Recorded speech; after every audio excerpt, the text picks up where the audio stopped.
तर मंडळी, मागील काही दिवसांमध्ये तुम्ही मार्केटमध्ये एक गोष्ट नक्कीच पाहिली असेल की मागील 4 ते 5 दिवसात मार्केटमध्ये जवळपास खूप जास्त फॉल आलेला आहे. तर अशा वेळेस ह्या फॉलमध्ये आपण मार्केटमध्ये कुठे बाईंग करायला पाहिजे, कोणत्या लेवलला आपण बाईंग, कोणत्या स्टॉकमध्ये एंट्री करायला पाहिजे, कशाप्रकारे एंट्री करायला पाहिजे याचं आपण आजच्या व्हिडिओमध्ये डिस्कशन करूयात. तर म्हणजे जेव्हा मार्केट एखादं पडतं ना, अशा वेळेस मार्केटमध्ये डायरेक्टली तुम्ही पडत्या मार्केटमध्ये बाईंग करू शकत नाही. तर मार्केटला जेव्हा मार्केट पडेल अशा वेळेस, मार्केट जेव्हा खाली येईल अशा वेळेस त्याला थोडं सस्टेन होऊन द्यायचं असतं. त्याला आपण म्हणतो कन्सल्टेशन पिरियड. अशा कन्सल्टेशन पिरियड नंतर मार्केट एकदा पुन्हा मोठा मूव्ह करत असतं. तर मार्केटमध्ये हा कन्सल्टेशन जो पिरियड असतो तो नेमका कुठे होऊ शकतो, कोणत्या लेवल्स ह्या कन्सल्टेशनसाठी इम्पॉर्टंट आहेत आणि कोणत्या लेवल्स जर मार्केटने कन्सल्टेशन केलं आणि पॉझिटिव्ह जर कॅन्डल क्लोज केली तर आपण मार्केटमध्ये बाईंग करायला पाहिजे. याचं डिस्कशन आपण आजच्या व्हिडिओमध्ये करूयात. म्हणजे मी राघव तुम्हाला सर्वांचं पुन्हा एकदा आपल्या यूट्यूब चॅनलमध्ये स्वागत करतो. आपल्या यूट्यूब चॅनलची नवीन असाल तर प्रथमतः यूट्यूब चॅनल सबस्क्राईब करून घ्या आणि हा व्हिडिओ आवडला तर नक्कीच व्हिडिओला लाईक करायला आणि शेअर करायला विसरू नका. तर चला पाहूयात. तर मंडळी, मार्केटमध्ये जर तुम्ही पाहिलं ना, तर मार्केट जेव्हाही 50,450 ह्या लेवलवरती होतं, तेथून मार्केट मागील एक महिन्यापासून जवळपास आत्ता गेलं आहे 54,500, म्हणजे जवळपास 4,000 पॉईंटने मार्केटने एका महिन्यात मुवमेंट केलेलं आहे. तर अशा मार्केटमध्ये 4,000 पॉईंटने मुवमेंट केल्यानंतर मार्केटमध्ये कोण असा माणूस असेल की जो नवीन पैसा ॲड करेल, तर नक्कीच कोणी नवीन असा पैसा ॲड करणार नाही.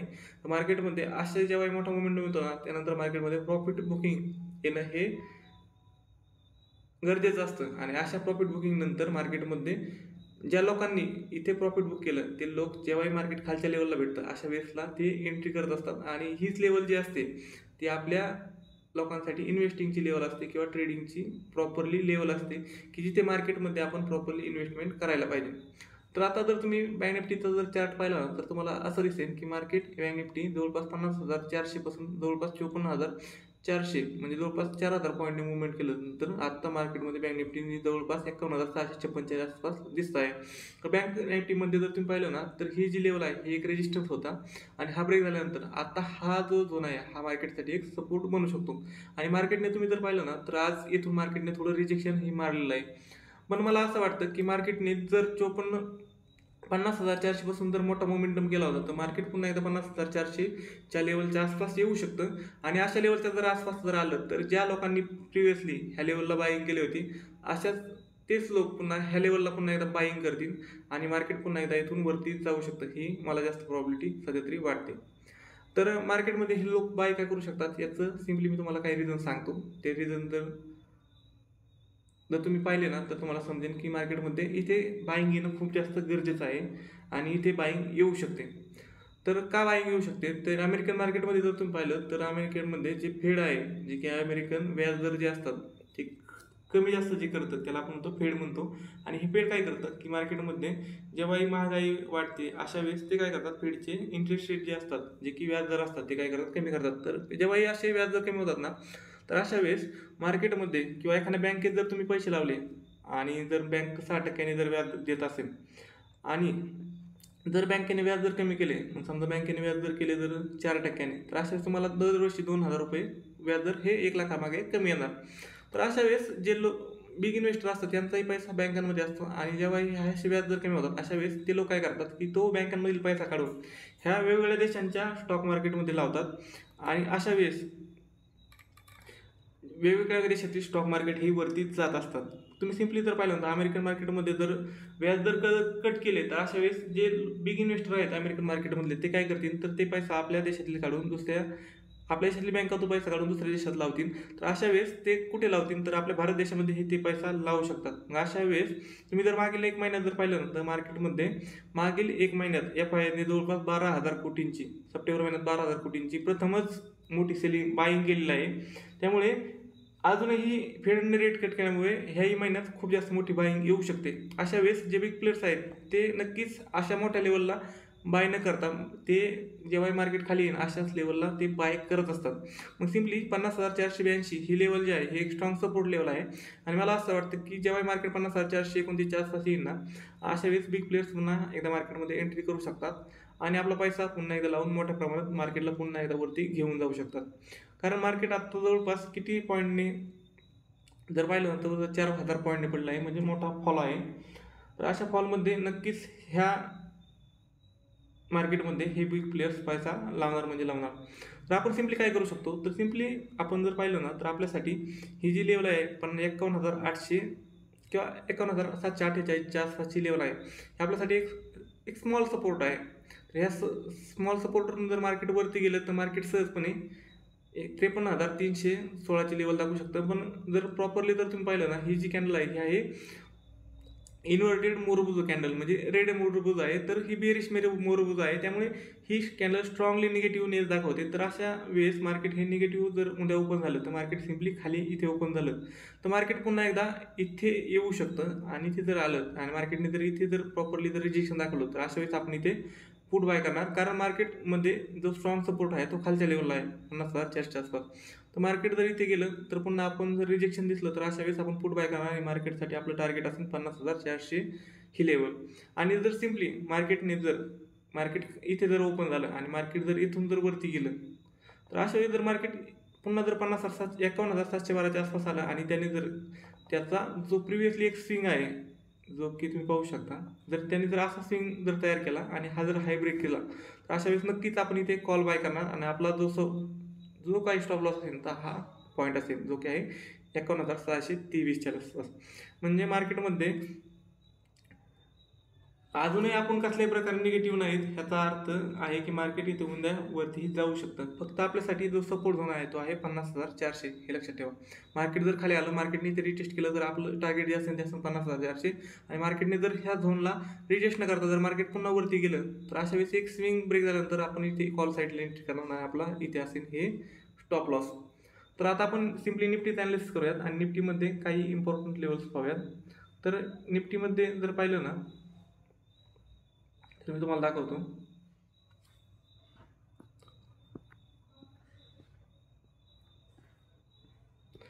तर निफ्टी जवळपास आज 500 पॉईंटने फॉल केलेला आहे. तर अशा वेळेस निफ्टीच्या ज्या इम्पॉर्टंट लेवल्स आहेत त्या आहेत, सर्वात जास्त इम्पॉर्टंट लेवल जर ती असेल ना ती असेल 24,824 रुपये. तर 24,824च्या आसपास निफ्टीमध्ये येऊ शकतो. आणि ह्याच्या आसपास जर आला तर पुन्हा एकदा निफ्टीमध्ये इथून बाईक घेऊ शकते आणि निफ्टी इथून पुन्हा एकदा 25,883 ही लेवल सहजपणे मारू शकतो. तर अशा वेळेस सिम्पली आपण काय करणार, आपण निफ्टीला पडून देणार आणि जोपर्यंत निफ्टी इथे येत नाही 24,800च्या आसपास आणि इथे थोडे दिवस 1-2 दिवस कन्सोलिडेट करत नाही तोपर्यंत आपण वेट करणार. जर मार्केटने इथे आलं जर प्रॉपरली जर अशा प्रकारची जर कॅन्डल बनली, हॅमर कॅन्डल बनली तर नक्कीच आपण इथे कॉल साईडला एंट्री किंवा तुम्ही जर तुमच्या पोर्टफोलिओमध्ये काही स्टॉक जर ॲड करायचे असतील तर नक्कीच ह्या लेवलच्या आसपास ॲड करू शकता. पण मार्केटने जर चुकून जर 24,840ला जर ब्रेक केलं तर अशा वेळेस मार्केटमध्ये मोठं करेक्शन येऊ शकतं आणि मार्केट सहजपणे ही जी लेवल आहे ती आहे 23,921, म्हणजे जवळपास 24,000च्या आसपास येऊ शकतं. तर सिम्पली मला असं वाटतं की मार्केट खूप जास्त करेक्शन करणार नाही, मार्केट थोडंफार पडेल आणि पुन्हा एकदा मार्केटमध्ये जे एफ आयज आहेत ते बाईंग करतील. अशा वेळेस मार्केट वरती जाऊ शकतं. तर मार्केटमध्ये 24,852 आहे, हे आपल्यासाठी एक रेजिस्टन्स एक सपोर्ट लेवल आहे. ह्या लेवलच्या आसपास आलं आणि इथून जर मार्केटने जर पॉझिटिव्ह कॅन्डल्स जर दाखवलं तर नक्कीच आपण इथे बाईंगचा प्रयत्न करणार. पण जर समजा मार्केट जर उद्या गॅप डाऊन इथे ओपन झाला आणि मार्केटने जर वरती ग्रीन कॅन्डल जर तयार केली तर आपल्यासाठी ही जी लेवल आहे ही आपल्यासाठी एक रेजिस्टन्स लेवल आहे. मार्केटने इथून जर रिजेक्शन दाखवलं तर आपलं टार्गेट हे असेल 24,862. आणि इथून जर मार्केट वरती जाऊन पुन्हा एकदा जर रिटेस्ट करून जर त्याने हाय ब्रेक केला तर अशा वेळेस आपलं टार्गेट असेल ते असेल 25,843. तर सिम्पली एवढंच ॲनालिसिस आहे. आणि तुम्ही काय करू शकता, ह्या पडत्या मार्केटमध्ये वेट करू शकता, मार्केटला कन्सोलिडेट करून देऊ शकता खाली. आणि ते कन्सोलिडेट केल्यानंतर मार्केट जेव्हा ब्रेकआउट देईल अशा वेळेस तुम्ही तुमच्या पोर्टफोलिओमध्ये नवीन स्टॉक्स ॲड करू शकता. तर आपण 1-2 स्टॉक पाहूयात आणि यांच्यामध्ये मला असं वाटतं की आपल्यासाठी ही एक प्रॉपर लेवल आहे जिथे आपण त्या स्टॉक्सला बाय करायला पाहिजे. तर पहिला जो स्टॉक आहे ना तो आहे MTNL. तर MTNL जर पाहिलं ना तर प्रिव्हियसली हा जो एक झोन होता तो MTNLसाठी रेजिस्टन्स होता जो की होता 51.98. तो MTNL प्रॉपरली जवळपास त्या झोनपासून 102 रुपयांपर्यंत गेला आणि त्यानंतर पुन्हा MTNLने जवळपास 50% करेक्शन केलं, म्हणजे MTNL पुन्हा एकदा 53 रुपयांच्या आसपास आलेला आहे. तर हा जो रेजिस्टन्स झोन होता हा ब्रेक केल्यानंतर आता तोच एक सपोर्ट झोन बनू शकतो आणि तुम्ही इथे MTNLमध्ये प्रॉपरली एंट्री करू शकता आणि तुमचा स्टॉप लॉस जो असेल तो असेल 50 रुपयांच्या आसपास. तर हा एक स्टॉक आहे. दुसरा एक मी तुम्हाला स्टॉक दाखवतो. तर तो एक स्टॉक आहे तो आहे एजिस लॉजिस्टिक्स. तर एजिस लॉजिस्टिक्स पण आपल्या सपोर्ट लेवलच्या आसपास आहे. मी दाखवतो. तर एजिस लॉजिस्टिक हा जो शेअर आहे ना, तो जेव्हाही ह्या लेवलच्या आसपास येतो 699 किंवा 713, 700 म्हणजे 713, 715, 720 ह्या लेवलच्या आसपास येतो ना, अशा वेळेस ह्या स्टॉकमध्ये नक्कीच आपल्याला बाईंग पाहायला मिळते. तर मार्केटमध्ये जर हा उद्या जर 720च्या आसपास जर आला आणि इथून जर पॉझिटिव्ह जर तुम्हाला नेट दिसला, तर अशा वेळेस तुम्ही ते बाईंग करू शकता आणि हा पुन्हा एकदा 900च्या लेवल सहजपणे दाखवू शकतो असं मला वाटतं. तर अजून एक स्टॉक आपण पाहूयात. तर त्या स्टॉकमध्ये आपण पाहूयात मदरसन. तर हा सर्वांना मदरसन आपण स्विंग ट्रेडिंगसाठी बाय केलेला आहे. तर ह्या स्टॉकमध्ये जर तुम्ही पाहिलं ना, तर मला असं वाटतं की ह्या स्टॉकसाठी जी इम्पॉर्टंट लेवल आहे ती आहे ही लेवल. तर ह्या लेवलच्या आसपास जर त्या स्टॉकने जर सस्टेन नाही झालं, जी लेवल आहे 200च्या आसपास, तर मार्केटमध्ये हा स्टॉक जर 200च्या लेवलच्या आसपास जर सस्टेन नाही झाला, तर आपण ह्या स्टॉकमध्ये जो स्विंग ट्रेडिंगची पोझिशन घेतली होती ती एक्झिट करणार आणि पण या स्टॉकमधून बाहेर पडणार आणि सिम्पली काय करणार, तर सिम्पली आपण वेट करणार की मार्केटमध्ये पुन्हा हा स्टॉक 182च्या लेवलच्या आसपास येण्याचा. तर मार्केटमध्ये जर हा स्टॉक पुन्हा जर 182च्या आसपास जर आला, तर अशा वेळेस आपण इथे पुन्हा एक प्रॉपरली एंट्री करू शकतो, जेव्हा इथे एखादी ग्रीन कॅन्डल क्लोज करेल.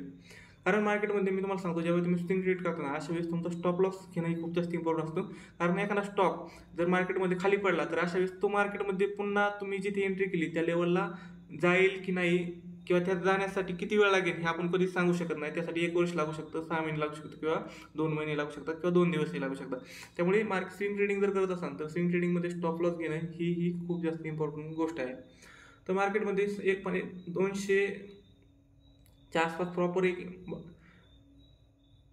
असा झोन आहे ज्याच्यामध्ये तुम्ही एंट्री करू शकता आणि तुमचा जो स्टॉप लॉस असेल तो असेल 198च्या आसपास.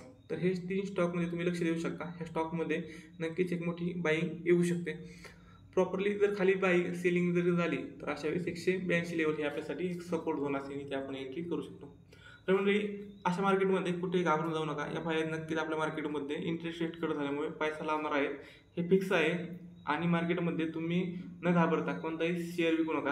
कारण लॉंग टर्ममध्ये मार्केट हे जरी शॉर्ट टर्ममध्ये जरी पडत असेल, तर लॉंग टर्ममध्ये मार्केट हे वरतीच जाणार आहे. म्हणजे आजचा व्हिडिओ कसा वाटला नक्कीच सांगा. व्हिडिओ आवडला नक्कीच व्हिडिओ शेअर करा आणि आपल्या व्हिडिओला लाईक करायला विसरू नका. धन्यवाद.